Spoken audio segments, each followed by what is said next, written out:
Alright YouTube, so you already know what's going on, man. I saw this thing while I was at work. I already knew I had to react to it because these are two guys that obviously I kind of bring up a lot or cover a lot, whatever you want to say.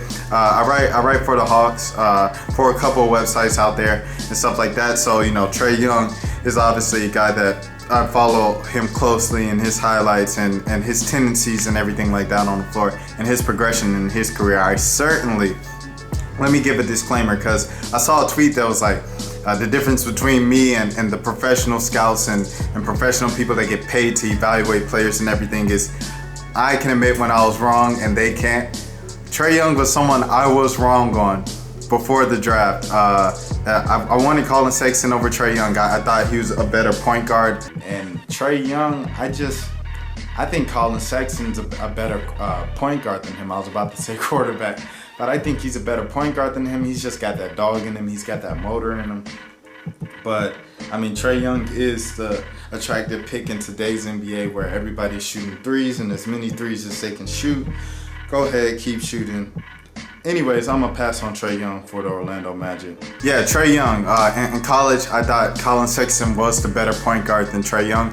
And the jury's still out on Colin Sexton. He's still figuring it out. He had a great end of the season last year. And it kind of went quietly because Trae Young and Luka Doncic and even Marvin Bagley Jr. and all those other guys. It was a really good draft class, and the guy in Charlotte, Bridges, and it was just a really good draft class last year. So, you know, all those guys really started to come together at the end of the year and start to figure it out on the NBA level. But of course, Trae Young was just on another level compared to Colin Sexton last year. I will admit that now. I will admit that now. But, you know, I saw the things with Trae early on in Summer League last year. He showed flashes of it, and all you needed was a flash to see he could do it. Early in the season, he was still struggling in November, but you saw flashes of it. You saw the Cleveland game. You saw the Miami game at home, that first game when Vince Carter and Dwayne Wade exchanged jerseys and stuff like that. So I saw the flashes of Trae from early on in the season. And even in the preseason, he had a flash where he really came on there strong at the end and hit that game winner against the Spurs. So that's enough about Trae Young. Lamelo Ball's another guy that obviously that I've kind of been around for a minute now. You know, covering the JBA, the preview of the JBA, everything leading up to it. I covered Big Baller Brand a lot a couple years ago for Rolling Out Magazine, a place I was interning at and freelancing at. So LaMelo's another guy that I've been following for a while. You can see me react to some of his other stuff on my channel and everything like that. That being said, both of these guys going head to head at Rico Hines workouts, his private workouts in UCLA. I did a little research on it, and my boys were just telling me about it. And these were always kind of videos that I've seen. I've just never noticed the Rico Hines name, if you will, and everything like that. It goes along with it every summer. Bunch of players from all levels. I saw Cassius Stanley in this particular highlight clip on Twitter. The actual highlight though is 14 and a half minutes. The Twitter teaser was just a minute and a half. So I'm looking forward to seeing these things. They say Rico Hines, he literally works magic with these guys. Pascal Siakam is someone who stood out at Rico Hines workouts, and Hines said going into the season that he's going to have a really breakout year, and he turns out to be most improved player and a standout player in the finals. Had a crazy game one, and now he's an NBA champion. So with these two guys, let me just lay it out on how I feel about LaMelo and Trae. First of all, LaMelo's getting bigger, so it looks like he's on that Lonzo muscle plan, so that's a good thing. And Trae, both of these guys are gym rats. They're both gym rats. You know, they have a bunch of doubters and haters and all that, and they're super famous. And with that fame, you would think maybe these guys just get kind of carried away from basketball for a second and forget why they're famous. But these guys just love the gym. They love the game, and that's why they're in the position that they're in right now in terms of basketball and stuff like that. LaMelo is a guy who gets a lot of unnecessary, unwarranted hate. I believe he gets hate just because his dad's LeVar, and people don't like LeVar, and they don't want to see LeVar or the Ball family succeed because, to be frank, in the words of Miko Grimes, when I interviewed her a couple years ago, any family member that want to talk, they and get people mad that don't like that there's a successful black family out here flourishing. So I'm team Big Baller Brand till I die, baby. People don't want to see a loud black man be successful. And he's a loud black man, LeVar Ball, and he's having success. That's the reason why they're famous in the first place, is because in high school, all three of those guys were three of the nation's best high school players. Even LiAngelo, who was top 100, I believe. If he wasn't top 100, he was definitely ESPN 300. And any other kid in the country that's ESPN 300, that's like a big deal. He was California's leading scorer in high school, so you can come on with the Jello jokes, but Jello was a guy. There was a reason why UCLA, even offered him back in high school and stuff like that. And he was, one of the best players, the leading scorer on the number one team in the country. So, I mean, Jello. But yeah, back to Melo. Melo, I like his game. He's obviously a great scorer, a gifted scorer at that. And but the thing that really stood out to me when I reacted to his Thanksgiving highlights a few months ago was his passing ability. He's also a great passer, and he's getting taller. He keeps growing. He's going to be special. You look at Lonzo and everything that Lonzo can do with his athleticism and his ability to pass the ball, but the shooting really hasn't translated to the NBA level yet on a consistent basis, and that's something that LaMelo doesn't have a problem with. He doesn't have a problem with scoring the basketball at all at any point up to now. So, LaMelo combined that with his new height, and it's like he's putting on the muscle mass. Combined with his muscle mass, he really, both of these guys, with him and Trae. Obviously, Trae's a special passer. You know a little more about Trae just because he's on a larger platform. Trae's a special passer, and he's a creative scorer. He's gonna find ways to score, whether that's just getting to the lead and or get into the line, and he's just gonna make all his teammates better. Trae Young is a gifted player offensively. LaMelo Ball is gifted offensively, scorer-wise, all that. He's probably better than Lonzo, and he's probably going to be better than Lonzo when it's all said and done. But he's still got to play this year out and go to the draft and see what he can do next summer and everything like that, and next year in the league. So those are my two takes on these guys. Offensively gifted players. Obviously, highlights always drive more towards the offensive side. But defense is the thing that really wants to get with me with these two guys. In particular, Trae Young. I remember seeing something with Melo Ball with these Rico Hines workouts. I think it was Earl Watson. I don't want to be wrong or anything like that. I'll fact check it later. But Earl Watson said that he challenged LaMelo to be a lockdown defender for a day. And LaMelo really did it for a day. So the fact that LaMelo did that, you don't always see that effort when he was at Spire, when he was obviously in the JBA, and back in Lithuania even. You just didn't see that effort from LaMelo all the time defensively. And Trae Young's another guy who attempted to take a charge at the end of last season. I remember that play specifically because it showed that he was trying. And Coach Lloyd Pierce, obviously known for defense, coming down from Philly, said that all I need to see is a guy give that effort, and if they can show me that it can play defense, one possession, one play, I can work with that, and we can go from there.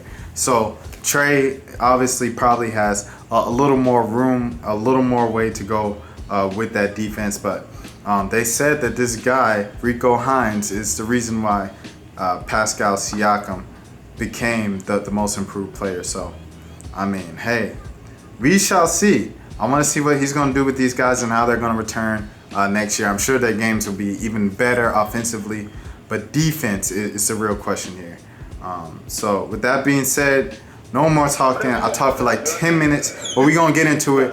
Basketball, all that good stuff. Let's get it. Shout out to Baller's Life. They copyright your stuff, so make sure you click the link in subscription. The link in the description to see this Baller's Life, you know what I'm saying? Original OG video. Please don't copyright me. I'm not selling this. Alright, here goes LaMelo. Nice pass, Trae. Okay, Trae. These are some other top recruits and guys. Oh, what the heck? What is Joker doing? Alright, Lamelo just got past Trae right there. But they look like they're playing pickup. Trae with a nice little pass. Hold on, let me turn it down a little bit.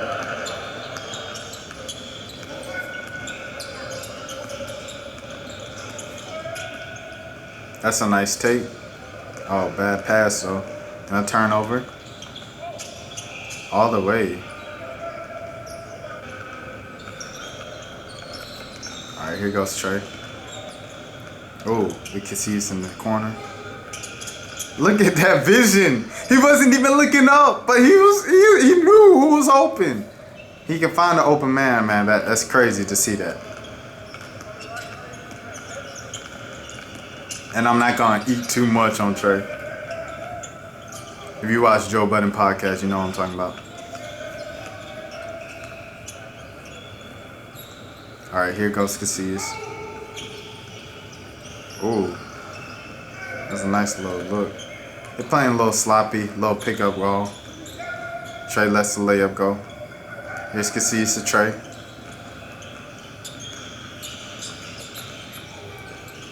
Ooh, nice no look pass to Casillas, who was cutting.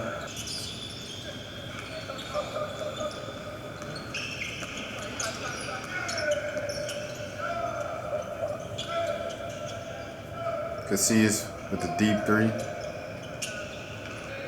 Trae was dribbling, trying to see something, but he couldn't really see anything. They have a nice shot clock on him to keep him moving.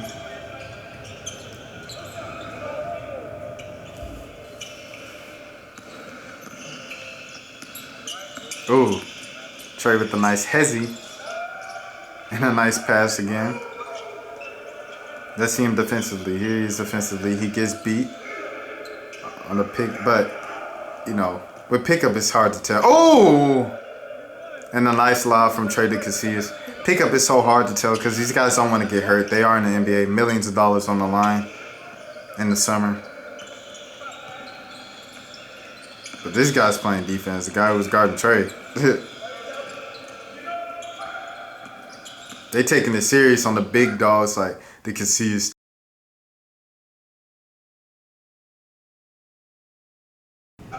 Yeah! I'm sorry, I apologize. That's a 3 ball. Alright.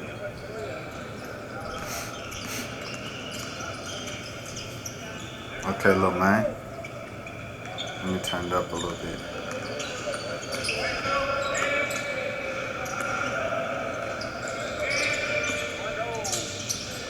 Ooh! Hey!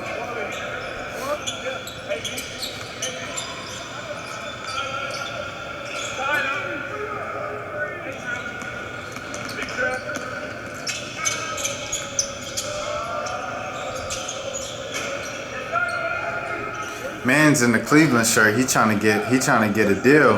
If he doesn't have one already with Cleveland, he probably does. I apologize for not knowing your name. That shot is butter. That's the mid-range. He's got that weird release like Lonzo. It's not as weird as Lonzo's, but it's, you know, he's still shooting like he was when he was like 5'11". He had to shoot like that just to get the strength up with those long-range shots. Doesn't have to do that anymore, but I guess since it was like his habits, that's what he's doing. Melo with the hezzy and a pull-up. Yeah, sir. Melo's a bad man, dude. Look at this, cross court. One-hand flinger. He still put the pass on the money, man.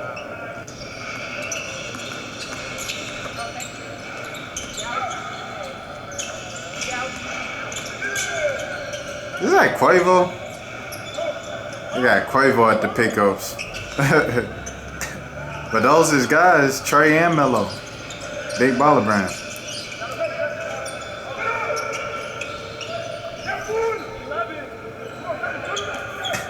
Both these guys passing first.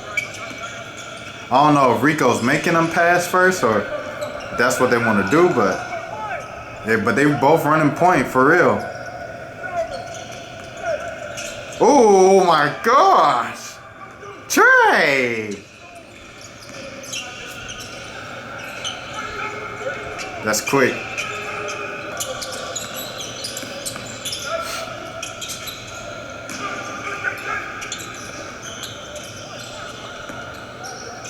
Oh. The effort is what counts. Cause he is hanging in the air, baby. That's Duke's own. Him and Trae Jones gonna be a problem.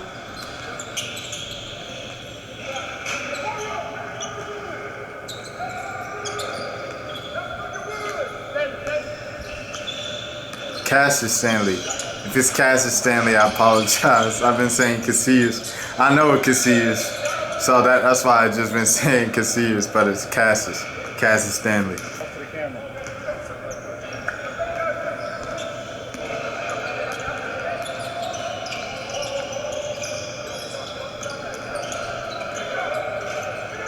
Ah! Who's that? Gary Harris? It looked like Gary Harris, but I can't tell. Trae with the look to the camera. It kind of looks like Gary Harris, but that's probably not him.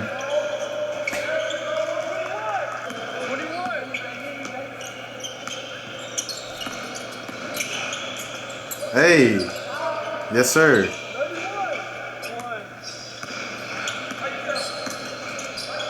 Oh.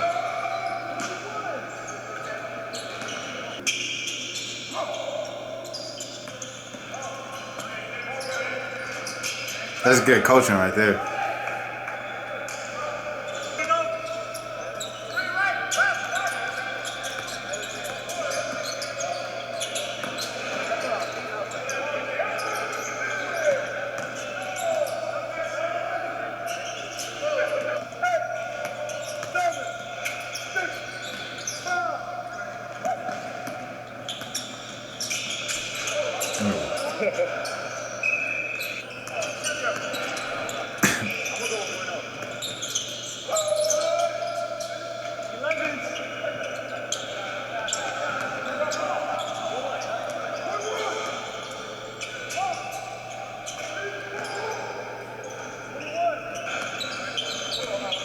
Off the dribble.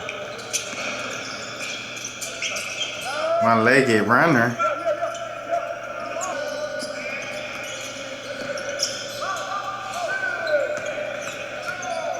He's all over Trae.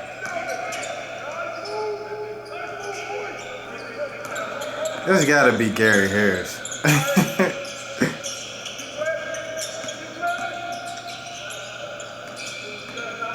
Oh.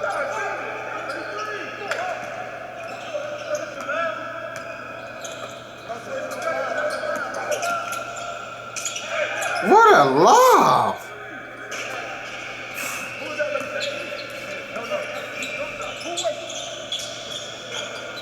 Melo with the great cross-court pass too.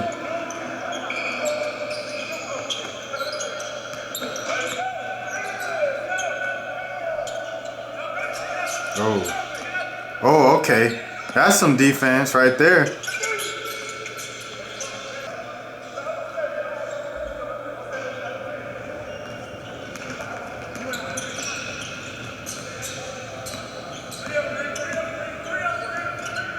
Oh.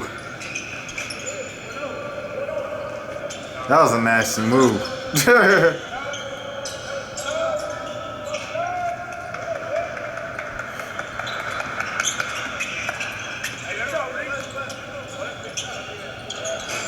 Oh.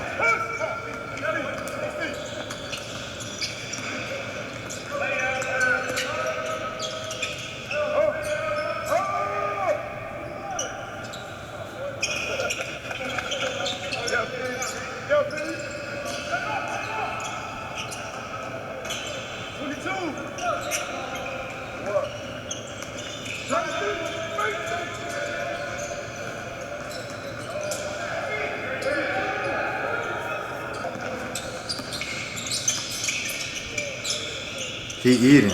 Oh. Thought he was.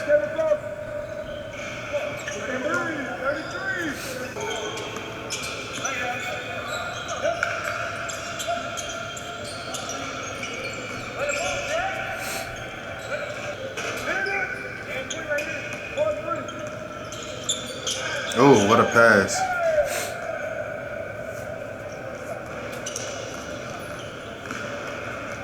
It look like them boys running Trae Young team.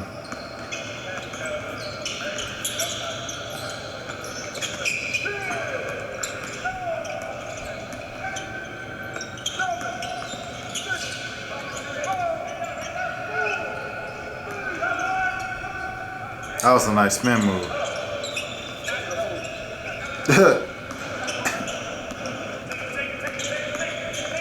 Yeah.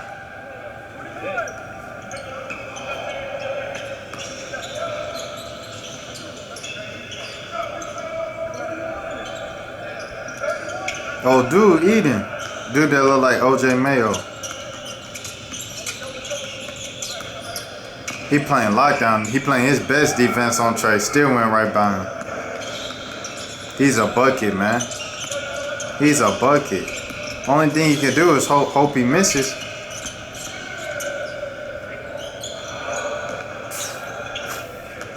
That's disrespectful, Trae. That's disrespectful, bro.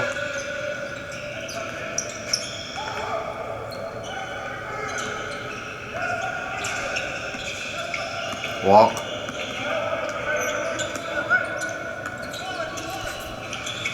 Oh. If he made that, hey. Buddy. Oh, what? That's great teamwork, man. Them boys just did them again? Well, shoot. That's it for this video, man. Shout out Trae Young. Shout out Lamelo Ball, you know what I'm saying? Seemed like, you know, typical pickup runs. Some nice moves there, some nice runs. Very talented players out there with Cassius Stanley, excuse me. Cassius Stanley and you know, Gary Harris, a couple other pros there. I saw Nick Shirt, saw Cleveland Shirt, and then of course, you know, LaMelo and Trae.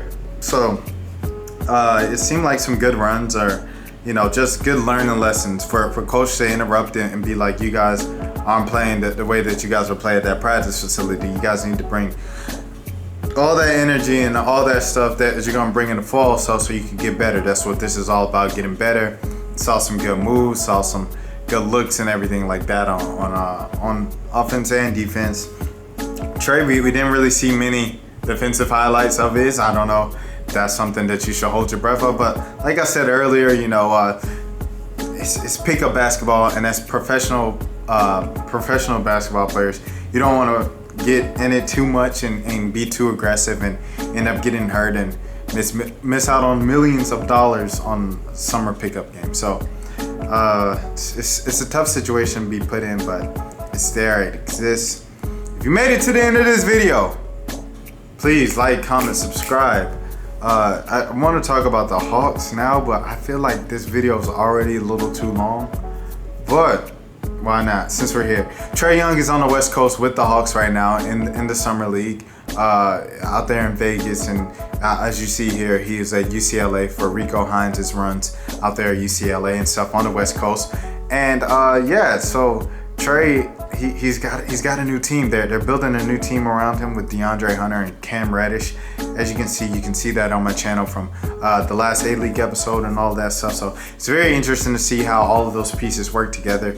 And they're talking about the Hawks, excuse me, I was about to say the Braves. The Hawks need another piece at center, another front court piece. So maybe it's JaMychal Green.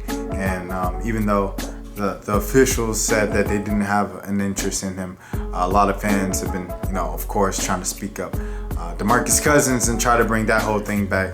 I'm kind of against it because I watched the NBA Finals, but hey, to each his own. Maybe Boogie can get in shape at least this summer and turn into, you know, reinvent his game a little bit more. His game wasn't too explosive to begin with. It wasn't too heavily relied on athleticism. It was kind of just, you know, back him down and use my footwork and post moves and everything to get by you and become unstoppable. So we'll see how Boogie returns next year. I'm sure he's definitely motivated by the way that teams have treated him for 2 off seasons in a row now, and also by the way that he ended the year in the finals. So we shall see what happens with Boogie and stuff like that. But Bruno Fernando, the point of being, Bruno Fernando's a dog, man.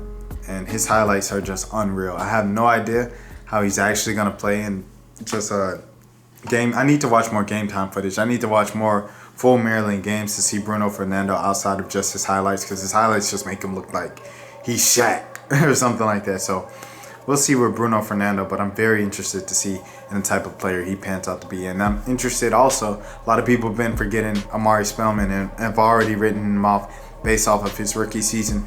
He has had a couple moments in his rookie year where he got it going offensively and he looked like he had some type of promise. And he had a great summer league last year, so I expect for him to have another great summer league this year. And we shall see what Amari Spellman, the type of jump that he makes with that chip on his shoulder. Being the rookie on the Hawks last year, that was kind of written off. You know, everybody's talking about Kevin Huerter, everybody's talking about Trae Young, but nobody's really talking about Amari Spellman like that. And no one's expecting this man to start, and no one's, you know, et cetera, et cetera. So we shall see what happens with Amari Spellman this year, but I'm expecting a big leap from him as well. So until next time, if you made it to the end of the video, like, comment, subscribe if you wanted me to talk about more about basketball. Next video, I'm probably gonna react. I'm gonna let you know right now. I'm probably gonna react to Zion and RJ's head-to-head in the summer league if I'm not watching it live. We'll see. Hopefully, I am watching it live. I'd rather be here on Friday night from 8 or whatever to watch it live. But if I'm not, I'll react to the highlights right here on this channel. Until next time, I really appreciate you. Kevin Durant lawsuit. It's not looking so crazy now. 2 thumbs down, no thumbs up. It's all good. It's all good. 17, 20 views at this point. It's all good. But just remember that there is a legitimate case if he wanted to go that way. I mean, he's already signed his deal. He's already locked in with Brooklyn. And it was a non-contact injury. It's something that they told him that he had no risk. He had nothing to worry about coming back to injure himself again, or to re-injure it, or to just do something even worse, like actually tear his Achilles. Then shoot. Hey man, you gotta look at it for what it is. The facts are the facts. He hurt himself, and then he liked the Instagram picture even, where from Barstool, where it said he'll miss the entire season due to the Warriors staff's incompetence. And okay, all right, incompetence. He liked it. He didn't have to like it. There's plenty other memes and plenty other things about KD signing to Brooklyn that he could have liked, but he liked that one. So we shall see what happens with KD and this whole Golden State Warriors things. Is something that's no one's talking about because they don't believe that a player or a superstar will want to put himself through that, where he could potentially be blacklisted from the league one day. A la Melo, even though Melo didn't file a lawsuit against the NBA, but you know, we see superstars and former stars be blacklisted all the time, especially if they're not the players they once were. So if you made it to the end of this video, finally I'm wrapping up. Basketball, basketball, basketball. That's what I'm primarily talking about on this channel. Also throwing a little more Braves, get Braves back into action. So if you're here for the Braves content or the occasional Braves content, it's coming back. It's coming back very, very soon. So stay tuned for all that good stuff. But this is primarily just gonna be a bunch of basketball in here. I'm gonna just be straight up with you. Bunch of basketball coming up. Until next time, take care of yourself.